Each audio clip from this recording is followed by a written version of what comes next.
നമസ്കാരം. ജാതക കഥകളിലെ 49ാമത്തെ കഥ പാമ്പും കീരിയും. ബ്രഹ്മദത്തൻ വാരണാസിയിലെ രാജാവായിരുന്ന കാലത്ത് ഒരു ബ്രാഹ്മണ കുടുംബത്തിൽ ബോധിസത്വൻ ജന്മമെടുത്തു.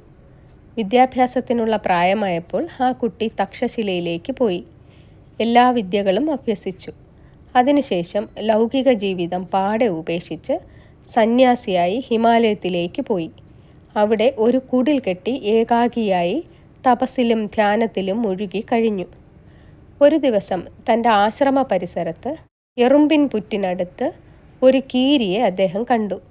കുറച്ചകലെയായി ഒരു മരപ്പൊത്തിൽ ഒരു സർപ്പവുമുണ്ട്.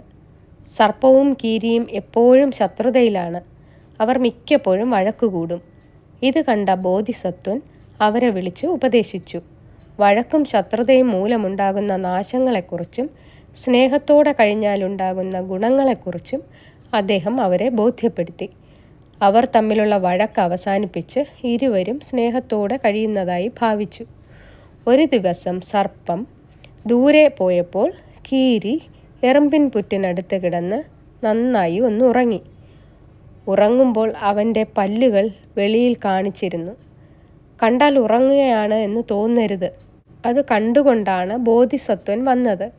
എറുമ്പിൻ കൂടിനടുത്ത് വായ തുറന്നുകൊണ്ട് കീരി കിടന്നുറങ്ങിയത് പേടി കൊണ്ടാണെന്ന് അദ്ദേഹത്തിന് മനസ്സിലായി.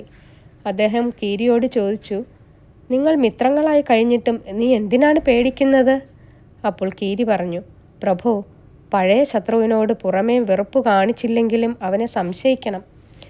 അത് കേട്ട ബോധിസത്വൻ പറഞ്ഞു, ഒരു ശത്രുവിനെയും അമിതമായി സംശയിക്കുകയോ ഒരു മിത്രത്തെയും ഏറെ വിശ്വസിക്കുകയോ പാടില്ല. ഭയം നിന്നെ തന്നെ നശിപ്പിക്കും. അതിനാൽ നീ ഭയം ഉപേക്ഷിക്കൂ. നിനക്ക് ഒരു ശല്യവും ചെയ്യരുതെന്ന് ഞാൻ സർപ്പത്തോട് ഉപദേശിച്ചു കൊള്ളാം.